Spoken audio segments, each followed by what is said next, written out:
अस्सलाम वालेकुम, आप देख रहे हैं डॉन न्यूज़। मैं कमेज़बान अब्दुल गफ़्फ़ार और जनाब क्रिकेट के हवाले से मेनली हम बात करेंगे चूँकि कल ही आईसीसी की एनुअल मीटिंग ख़त्म हुई, उसके बाद एक प्रेस रिलीज़ भी आया, उसके ऊपर हमने कुछ बात की, लेकिन उसके बाद उसका एक अलग जो है वो रिएक्शन भी है दोनों तरफ। लगता है ऐसा है जैसे सूरत हाल जो है ना वो जूं की तू ही है, और कुछ ऐसी सिचुएशन भी बनाई गई है या बनाने की कोशिश की गई है कि अभी मामला जो है ना बिल्कुल स्टैंड स्टिल रहें, रूटीन पर रहें, और जो होना है फिर जब आगे होना है तो वो फिर देखा जाएगा। तो आईसीसी की एनुअल मीटिंग के अंदर जो अमेरिका के हवाले से बात हुई, इसी तरह हम बात कर सकते हैं पाकिस्तान क्रिकेट के हवाले से। अब जो हमें कुछ ज़राए से खबरें मिल रही हैं, भारतीय मीडिया कुछ रिपोर्ट कर रहा है, तो इस पर बात करेंगे। और मेरे साथ मौजूद हैं पाकिस्तान के सीनियर स्पोर्ट जर्नलिस्ट, अपना स्पोर्ट शो भी करते हैं, आसिफ खान, जिनको हम खुशामदीद कहते हैं आसिफ। और प्रोग्राम के फॉर्मेट के मुताबिक आप जल्दी से पहले रीप्ले हेडलाइंस देख लीजिए और फिर आके तफसीली तज्जिया करते हैं कि ये सूरत हाल असल में है क्या, आईसीसी के कवानीन क्या कहते हैं, और माजी के मुकाबले में अब हमें आगे चल के किन चीज़ों का सामना करना पड़ सकता है। लेकिन पहले रीप्ले हेडलाइन देखिए। सो जनाब, आपने देखी रीप्ले हेडलाइंस और अब बात करते हैं आईसीसी मीटिंग के हवाले से। आज से 4 दिन बड़ा चर्चा रहा इसका, 19 से 22 कोलंबो में, जहां हम और आप इकट्ठे भी 2 से 3 मरतबा जा चुके हैं। बहुत अच्छी तरह से पूरे हम क्रिकेट को समझते हैं, श्रीलंकन क्रिकेट को। और होना वही था सिर्फ कि आखिरी दिन थोड़ा हीटअप मामला हुआ कि क्योंकि बोर्ड मीटिंग थी, चेयरमैन ने बैठना था। लेकिन जो प्रेस रिलीज़ आया उस पर मुझे आपसे बात करके इसलिए भी ज़्यादा मुझे लगता है इन्फॉर्मेशन मिलेगी कि आपने मुतादिद दौरे किए हैं अमेरिका के, और अभी वर्ल्ड कप भी आप कवर करके आए। लेकिन पहले पाकिस्तान के मामले पर आते हैं। How you see the situation Asif, चूँकि ऐसे लगता है जैसे इस वक्त सब चीज़ें जूं की तूं ही बरकरार हैं, ना किसी का कोई नुकसान हुआ है, ना फ़ायदा हुआ है, और अकॉर्डिंग द रूल ना तो एजेंडे में चीज़ शामिल थी ना डिस्कस हुई। बट वो जो एक वर्ड है खबरियत, कि वो चैंपियंस ट्रॉफी का मेंशन ना होना इन हालात में जब चैंपियंस ट्रॉफी ज़्यादा दूर नहीं है, how you see this situation for Pakistan? देखिए, अभी अंबानी साहब की शादी आपने देखी होगी, उसमें प्री वेडिंग फंक्शंस हुए थे, उसके बाद फिर शादी हुई थी। तो ये प्री वेडिंग फंक्शंस थे। ओके।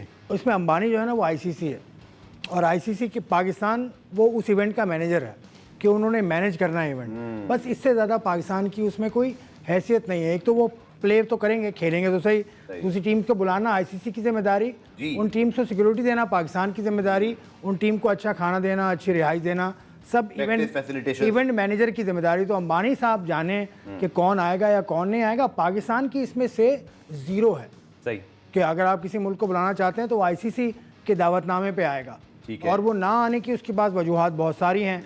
अभी आईसीसी चैंपियंस ट्रॉफी है बहुत दूर, अभी कम से कम भी 6 से 8 महीने दूर है, तो इस दौरान कुछ भी हो सकता है। इंडिया में अभी हाल ही में इलेक्शंस हुए हैं, और जो हुकूमत उनकी बनी है वही है जो मोदी साहब। तो मोदी साहब के दौर में तो इंडिया की टीम ने दौरा नहीं किया, तो मैं ये समझ रहा हूँ कि इंडिया की टीम अभी भी दौरा करेगी नहीं, मुझे ये लगता है, क्योंकि इंडिया का जो मौक़िफ़ है वो सही है, गलत है, हमारे हिसाब से गलत है, उनके हिसाब से सही है, लेकिन वो कम से कम कंसिस्टेंट है। मैं उनको यहाँ दाद देता हूँ कि वो कंसिस्टेंट है पिछले 12-15 साल से, कि वो इस बुनियाद पे पाकिस्तान का दौरा नहीं करेंगे तो वो नहीं करते। पाकिस्तान की हुकूमत ने हमेशा सपोर्ट किया है। 2016 का आईसीसी T20 वर्ल्ड कप आपको याद है, चौधरी निसार अली खान साहब उस वक्त तो अब वज़ीर दाखिला आपका चेयरमैन क्रिकेट बोर्ड है। तो ये देख लें सूरत हाल को। लेकिन ये ना पाकिस्तान का इसमें कुछ से है, ये आईसीसी और बीसीसीआई के दरमियान मामला है। बिल्कुल, तो बीसीसीआई और आईसीसी। बहुत अच्छा आपने टेक्निकल पॉइंट रेज किया, चूंकि मैं जाहिर बात है अपनी रिसर्च करते हैं, हमने फीडबैक पढ़ा, तो कल इंडियन मीडिया में जो चीज़ रिपोर्ट हुई वो मनोअन है जिसका आप जिक्र कर रहे हैं। चूँकि उन्होंने एक अननोन भारतीय क्रिकेट बोर्ड के ऑफिसर को कोट किया, उन्होंने यही बात की कि देखिए जी एजेंडे में शामिल था ही नहीं, तो बात भी नहीं हुई, एक मुलाकात जरूर हुई। 108 मुल्क थे बिल्कुल, और एजेंडे में बहुत कुछ, और आईसीसी का स्टेक लगा हुआ है यहाँ पर, और उसमें इतना बड़ा तनाज़ा खड़ा हो गया। इसके ऊपर हम आएंगे वर्ल्ड कप में जो कुछ हुआ, और अब एक तरह से नोटिस पीरियड पर है चिली और अमेरिकन क्रिकेट एसोसिएशन, 1 साल का टाइम मिल गया। बिल्कुल। लेकिन आसिफ, ये बात आपने बड़ी अच्छी बोली कि ये आईसीसी चैंपियंस ट्रॉफी है, ये आईसीसी का फ्लैगशिप इवेंट है, पाकिस्तान उसका होस्ट है। चलें, अब हम बात को लेकर आते हैं आईसीसी की तरफ। हाउ यू फोरसी, क्योंकि हमारी जो नाजरीन हैं वो ये ज़रूर इंटरेस्ट रखते हैं कि चलें अभी जो चीज़ हुई वो तो यहाँ तक थी, आपने भी फरमा दिया, मैंने भी वो बात कर ली, but how you see and foresee the situation कि आगे चल के क्या एक और किसी आईसीसी मीटिंग में मे भी अक्टूबर में, वैसे जयशाह साहब के चेयरमैन बनने का भी इम्कान है, क्या उस वक्त तक काफ़ी होने का चांस, वही बनेंगे, ठीक है, तो क्या वहाँ तक मामला खींचा जाएगा? आप इस पर क्या अपना तज्जिया करेंगे? देखिए, वो चेयरमैन बन गए या नहीं बने, दोनों सूरतों में आईसीसी को बीसीसीआई की सुननी पड़ेगी। ठीक है, इससे पहले भी ऐसा हुआ है। देखें, आईसीसी का जो काम करने का तरीकाकार है वो अपने मेंबर्स के दबाव में आ सकती है। आईसीसी इतना इस काउंसिल है बिकॉज इट्स अ काउंसिल, और फेडरेशन यानी फीफा या और सारी फेडरेशन आप ले लें वो इम्पोज करती हैं अपने अपने मेंबर्स पे। ठीक है। अभी हाल ही में फीफा ने एक फैसला दिया है जो कुछ बोर्ड कुछ फुटबॉल फेडरेशन को पसंद नहीं था। गोल लाइन टेक्नोलॉजी को आप देख लें, गोल लाइन टेक्नोलॉजी उन्होंने इम्पोज कर दी थी कि ये होगा, बिल्कुल और उन्हीं दिनों में 2010-11 की बात है ये, उस वक्त चल रहा था डीआरएस का बड़ा चर्चा था। इंडिया ने कहा था हम इस्तेमाल नहीं करेंगे, बिल्कुल we don't agree with this, हम इस्तेमाल नहीं करेंगे। तो इंडिया क्रिकेट बोर्ड या इंडिया के जरिए इंतजाम जो टेस्ट सीरीज होती थी उसमें वो इस्तेमाल नहीं होती। तो ये फ़र्क है काउंसिल और फेडरेशन का। काउंसिल को सुनना होगा आईसीसी को, बीसीसीआई को, और बीसीसीआई एक परवाना रखेगा कि ये हमारी हुकूमत का लिखा हुआ है भाई, उन्होंने हमें मना किया है, तो उसके बाद आईसीसी कुछ भी नहीं कर सकता। आईसीसी या कोई भी क्रिकेट बोर्ड या आप मतलब ये होता ये चीज़ अगर पाकिस्तान क्रिकेट बोर्ड करता है, जस्ट फॉर एग्जांपल हम जो कि डिस्कस करें पॉसिबिलिटीज और सिनेरियोज कि अभी भारत नहीं आता, चलिए उनके पास ऑप्शन है, बिल्कुल आपने ठीक फरमाया, और वो एक लेटर अगर दिखा देते हैं तो हमें बायलैटरल की तरह पता है कि यू कैन नॉट फोर्स ना, एक लेटर वो दिखा चुके हैं, एक मिसाल मौजूद है। बट हम ये अगर करते हैं, क्योंकि ऐसे आपने बिल्कुल ठीक यहाँ निशानदेही की कि काउंसिल जो है वो अपना फ़ायदा भी देखती है। 10 ममालिक में भारत से सबसे ज़्यादा रेवेन्यू आता है, इसी वजह से आप ये देखें ना 2023 से 31 के साइकिल में 3 आईसीसी इवेंट भारत को दिए गए, बाकी सबको एक एक मिला है, और उसमें से भी एक जो है वो सिर्फ ज्वाइंट होस्ट कर रहे हैं, बाकी दोनों उनके पास अपने। तो इससे पता चलता है कि कमर्शलिज्म कहाँ जा रही है, और उसमें शायद आईसीसी ठीक भी एक पैसा कमाना है। पर अगर आज हम ये कहते हैं कि हाइब्रिड मॉडल यहाँ पे इम्प्लीमेंट होता है, जो कि शायद पाकिस्तान ने राह दिखाई एशिया कप के ज़रिए, शायद गलती भी कह सकते हैं उसको, बट कहीं फिर पाकिस्तान को भी आप इशारा कर रहे हैं कि आगे चल के अगर हुकूमती दबाव पर, अवामी दबाव पर, या अगर आपको कोई चेयरमैन ऐसा आता है रमीज़ जैसा जो एक हार्ड लाइन स्टांस लेता है, तो तब भी आईसीसी इस पोजीशन को फिर पाकिस्तान को जो है बिल्कुल पाकिस्तान को करना, अभी तक पाकिस्तान ने ऐसा किया नहीं कि हमारी हुकूमत ने मना किया। अगर पाकिस्तान ऐसा करता है वो जो भी फैसला करें, लेकिन पाकिस्तान का नुकसान कितना होगा ये देखिए। पैसे के एतबार से आपने बात की रेवेन्यू की, हाइब्रिड पे चले जाएं, अगर मैं आगे की बात कर रहा हूँ 2026 की, हाइब्रिड पे जाना पड़ेगा। हम वो 2026 का वर्ल्ड कप तो खैर अभी दूर है, श्रीलंका और इंडिया दोनों में, वो इंडिया से देखिए पाकिस्तान इस पोजीशन में मुझे नज़र नहीं आता कि पाकिस्तान ये स्टैंड लेगा, वरना फिर पाकिस्तान को टिट फॉर टैट वाली बात हो जाएगी कि इंडिया नहीं कर रहा तो हम इसलिए नहीं जा रहे, तो पाकिस्तान क्या पेपर पे ये लिख कर देगा? पाकिस्तान को कुछ ना कुछ पेपर पे जा सकते हैं, बिल्कुल जा सकते हैं। आईसीसी एक ज़माने में आपको याद है सुबहान अहमद साहब जब चीफ ऑपरेटिंग ऑफिसर थे, तो उस वक्त अदालत में केस गया था कि हुकूमती इंटरफेरेंस होती है। तो सुबहान साहब ऑन रिकॉर्ड थे, आपको भी याद होगा 2010 की बात है ये, उन्होंने कहा था कि कुछ मामला हुकूमती मशावरत ज़रूरी होती है, जैसे इंडिया का मामला आप ले लें तो हुकूमती मशावरत ज़रूरी होती है। और उन्हीं दिनों में समीउल हसन बर्नी आईसीसी के डायरेक्टर मीडिया थे, तो मेरी उनसे बात हुई, उन्होंने कहा देखिए आईसीसी किसी मुल्क या किसी मुल्क की अदालत के फैसले पर कुछ भी नहीं कर सकती, हमें उनको मानना पड़ेगा। तो यही सूरत हाल अब आती है। पाकिस्तान अगर अपना नुकसान चाहता है तो पाकिस्तान जमजम ये काम करे, लेकिन पाकिस्तान का रेवेन्यू आपको पता है कितना है? मतलब कहाँ इंडिया का रेवेन्यू $238 मिलियन और कहाँ पाकिस्तान का रेवेन्यू विच इज़ मतलब पाकिस्तान का कोई 30-35 इस तरह का। ठीक है, तो इतना तो फ़र्क है। और अभी आपने बात की कि इंडियन टीम का कह लें या कुछ भी कह लें, अभी वर्ल्ड कप हमने देखा है, उसने ब्रॉडकास्टर तो देखे हैं यार, आप जो प्रेजेंटर्स थे कितने इंडियंस थे उसमें, पाकिस्तानी प्रेजेंटर कौन थे? 2, वकार यूनुस, वसीम अकरम, बिल्कुल। और कोई आप इस लाइन में भी आप पीछे हैं कि प्रेजेंटर्स भी आप नहीं बना रहे, कमेंटेटर्स भी आप नहीं बना रहे, आप प्लेयर्स भी अच्छे प्रोड्यूस नहीं कर रहे, आप डोमेस्टिक क्रिकेट का तबाह हाल डोमेस्टिक क्रिकेट है, फिर आप बातें इतनी बड़ी बड़ी करते हैं। इस पर आते हैं जो हमारे घर के मामला आते हैं, खासतौर पर डोमेस्टिक क्रिकेट के हवाले से, चूँकि ये वाकई बिल्कुल ठीक बात है कि हम, मुझे याद है रमीज़ राजा साहब ने बड़ी अच्छी बात बोली थी कि अगर आप बहुत बड़ी टीम बन जाते हैं, आप आईसीसी इवेंट जीतते हैं, तो आपकी मार्केट ब्रांड वैल्यू होती है, पर वो भी 2 साल में पीछे हो गई है। इसको डिस्कस करेंगे इस शॉर्ट कमर्शियल ब्रेक के बाद। तो रिपोर्ट आपने देखी, और जो चीज़ें ऐसी जो रूटीन के मुताबिक थी, जैसे बजट अप्रूवल्स हैं, ये असर होते रहते हैं और हमें पता भी नहीं होता, ये कोई खबर नहीं होती, ये प्रोसेस है जो चलता रहता है।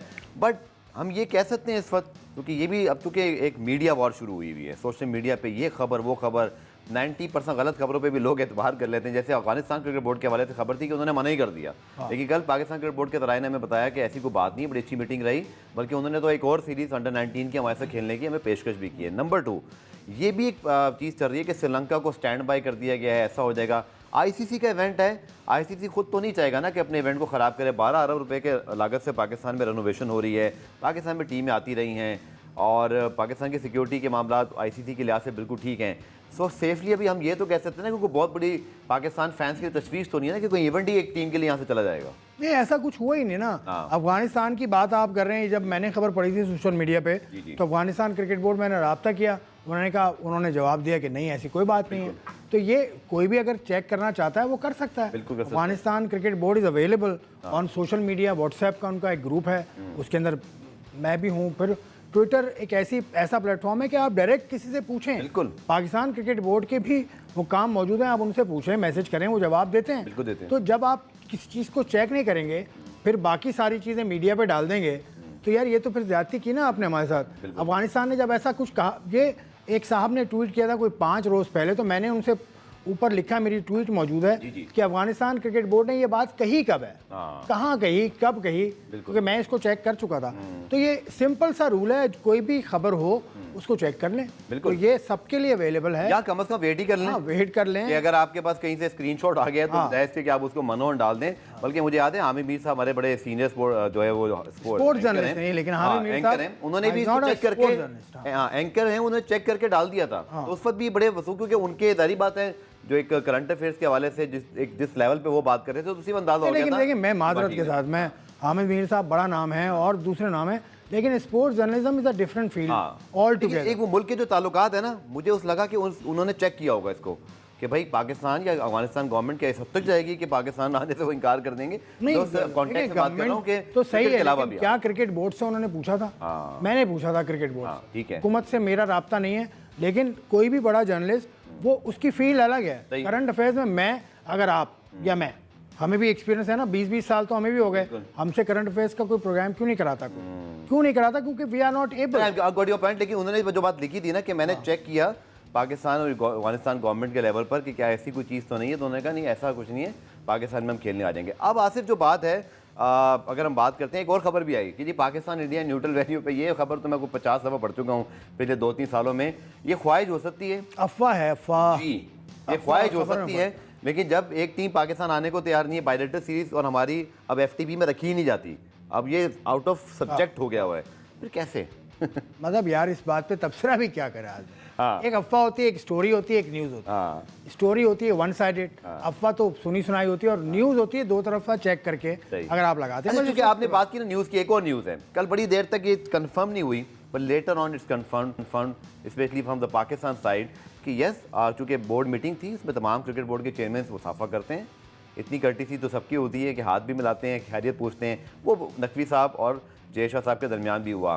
सो आई थिंक बस इसको इसी हद तक रखना चाहिए तो कि कर्टिसी तक। 107 और मुल्क के लोग आए थे, उनमें से किस किस से मिले, बिल्कुल ये भी फिर आना चाहिए। नकवी साहब मुलाकात हो गई, अच्छी बात है, इसमें क्या है? अगर नहीं होते, अगर वो हाथ खींच लेते हाथ मिलाने के लिए के वक्त, तो खबर बनती है। तो रूटीन ज़का साहब के ज़माने में उन्होंने वैसे ज़्यादा कहते ना 3 मालिया था, तस्वीर खिंचवा ली थी। ज़का साहब का जो पहला दौर था उसमें तो ज़का साहब को। चलिए मुझे ब्रेक लेना है, ब्रेक से आसिफ वापस जब आते हैं तो डोमेस्टिक क्रिकेट के ऊपर जानिब आपने इशारा किया, तो उस पर हम ज़रूर बात करेंगे कि हमें अपने घर में किन चीज़ों को ठीक करना है। ख़ास तौर पर बड़े शिकायत हैं हमारे फैंस की डोमेस्टिक क्रिकेट और स्टेडियम की हालत ज़ार के हवाले से, जिसके ऊपर अब लगता है कुछ ना कुछ होने जा रहा है। मिलते हैं शॉर्ट कमर्शियल ब्रेक के बाद। प्रोग्राम में खुशामदीद। वो बड़ी दिलचस्प गुफ्तगू चल रही है और मज़ा आता है जब आपके जो स्पोर्ट्स एंकर वो जो फील्ड में खुद जाते हैं तो हम उनके साथ बात करें। आसिफ, आप डोमेस्टिक क्रिकेट भी कवर कर रहे होते हैं, इस पर हमें ज़रूर बात करनी है आज मुझे आपसे, क्योंकि बहुत सारी हम बातें करते हैं। गैरी कस्टन, जैसन गिलेस्पी आए, मैंने भी उनसे बात की।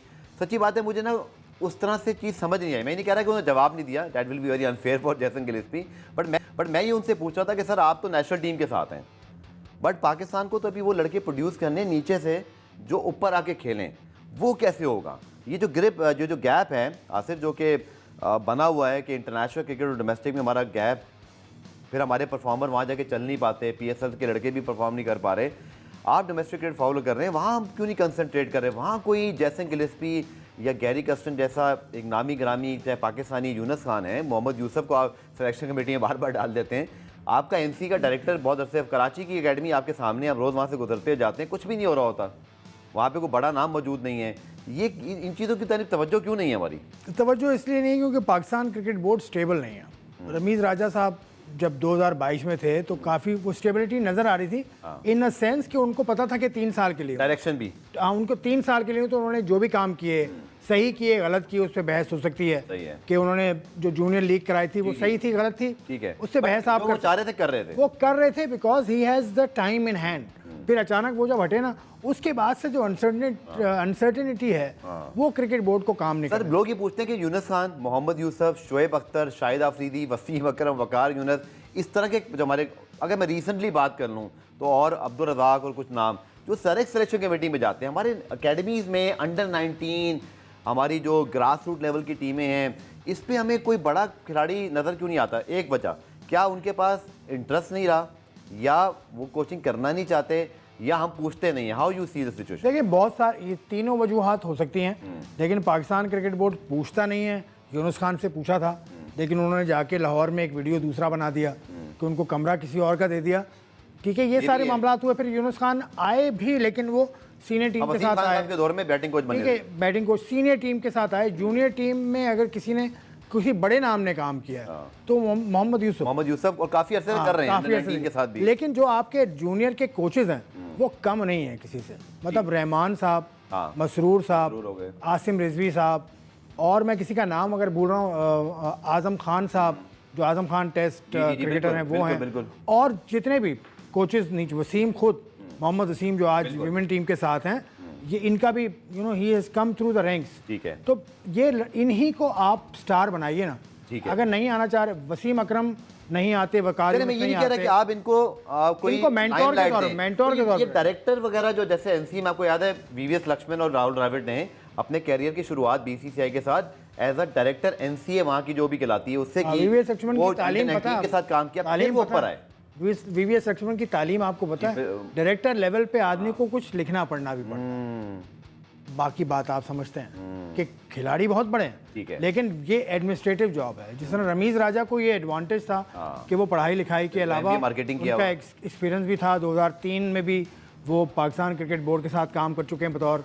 कहाँ है आजकल फिर रमीज राजा आजकल एक शो कर रहे हैं बहुत आला। मैं पीसीबी की बात कर रहा हूँ, रिलैक्स कर रहे हैं, क्रिकेट से हट गए ना, फिर वो क्रिकेट से हट गए, कमेंट्री में चले गए। जबकि राहुल द्रविड़ और वीवीएस लक्ष्मण अब शुरुआत की थी, अब हमारे रवायती हरीफ हैं, हमारे जज्बात भी अवामी सतह पर दोनों टीमों की तरफ रहते हैं, लेकिन उनकी कंसिस्टेंसी देखिए 2011 का वर्ल्ड कप इंडिया जीता, उससे बाद वर्ल्ड कप इंडिया की पोजीशन खराब भी हुई थी पीछे वर्ल्ड कप में, तो उन्होंने बना दी थी 3 रुकनी कमेटी। राहुल द्रविड़ उसमें थे लक्ष्मण, उसमें थे तेंदुलकर और गंगुली। इन तीनों ने मिलकर राहुल द्रविड़ को चुना था फॉर दी अंडर 19। उसने ये कहा कि मुझे आप अगले वर्ल्ड कप के बाद पूछेंगे, सही है, इस वर्ल्ड कप में कुछ नहीं होगा। तो इसको टाइम दिया। फिर राहुल द्रविड़ फिर ग्रेजुएट करके वो एकेडमी में आए, फिर वो अब टीम के साथ आए। अब वो टीम के साथ आने के बाद वर्ल्ड कप जीतने के बाद वो जा रहे हैं, और वो अपने पैसे भी अब कितनी खबरें आई कि आधे पैसे कर दिए कि मैं अपने कोचिंग स्टाफ जितने पैसे लूंगा। ये राहुल द्रविड़ उस वक्त भी कर चुके हैं जब अंडर 19। और वीवीएस लक्ष्मण को गौतम गंभीर से पहले पूछा गया, उन्होंने कहा मैं करना नहीं चाहता। तो ये पूरा एक सिस्टम के थ्रू आना, सिस्टम के थ्रू है, ये किसी ना किसी एसोसिएशन के साथ लगे। चलिए, अब आपने बोला मोहसिन नकवी साहब, तो आप जिस तरह मतलब पावरफुल चेयरमैन हैं, इंटीरियर मिनिस्टर भी हैं, बट चलिए ये देखिए इंटीरियर मिनिस्टर से मैं इख्तिलाफ करता हूँ। मैं एक सवाल करता हूँ, दोनों ओहदे बहुत बड़े हैं, और मैं इसलिए इख्तिलाफ कर रहा हूँ कि ये जो अनसर्टेनिटी है, इसकी वजह मोहसिन नकवी साहब का दूसरा ओहदा है कि वो खुल के बात नहीं की। उन्होंने कराची नेशनल स्टेडियम आए थे आपसे कोई 3 महीने पहले, मैंने उनसे पूछा कि हाइब्रिड मॉडल पे पाकिस्तान जाएगा कि नहीं जाएगा, तो वो ऐसे देखने लगे, उन्होंने कहा ये माइक किसका है।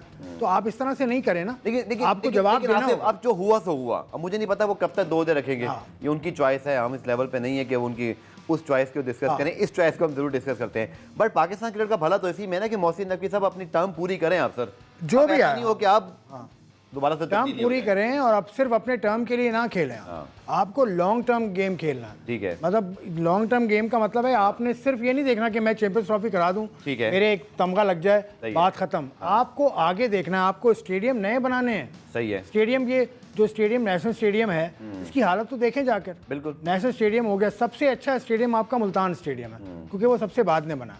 बाकी स्टेडियम, पिंडी स्टेडियम में आप पेशावर अब तक कंप्लीट नहीं हुआ, और दूसरा वहाँ कुछ करा भी नहीं रहे। पेशावर स्टेडियम में कुछ नहीं हो सकता। मुझे तो कभी कभी ऐसा लगता है कि पेशावर जो है ना, हालांकि सारा टैलेंट अब केपी फाटा पेशावर से आ रहा है, बट जिस तरह आपने उसको इग्नोर किया हुआ है कि वो बन रहा है या नहीं बन रहा, टेंशन कोई नहीं, डोमेस्टिक क्रिकेट तक आपने वहाँ करानी नहीं है, ऐसा लगता है जैसे आपने बिल्कुल छोड़ा हुआ है। बाकी पंजाब सरहद और सिंध और बलूचिस्तान अलग क्रिकेट चल रही है, पेशावर में अलग माहौल है। अभी हाल ही में इंडिया में बोर्ड के लिए इंडिया में एक नया स्टेडियम बनना शुरू हुआ है, 38वां स्टेडियम है इंडिया का।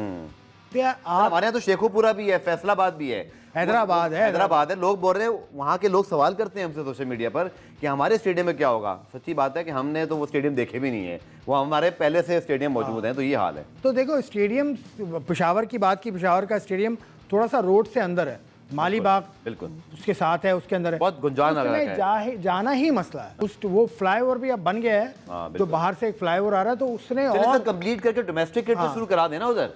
आप पीएसएल का कोई नुमाइशी मैच कुछ तो कराए ना, तो इसके लिए आपको बलूचिस्तान में भी करवाएं। इसके लिए पाकिस्तान क्रिकेट बोर्ड ने कोशिश की थी कि पेशावर का जो स्टेडियम है उसका कंट्रोल। अफसोस की बात है, एहसान मानी साहब जब क्रिकेट बोर्ड के चेयरमैन थे तो पुरानी बात लगती है, वो आखिरी चेयरमैन थे जो पेशावर गए और कह कर आए थे कि अगले साल क्रिकेट शुरू हो जाएगी यहाँ पर।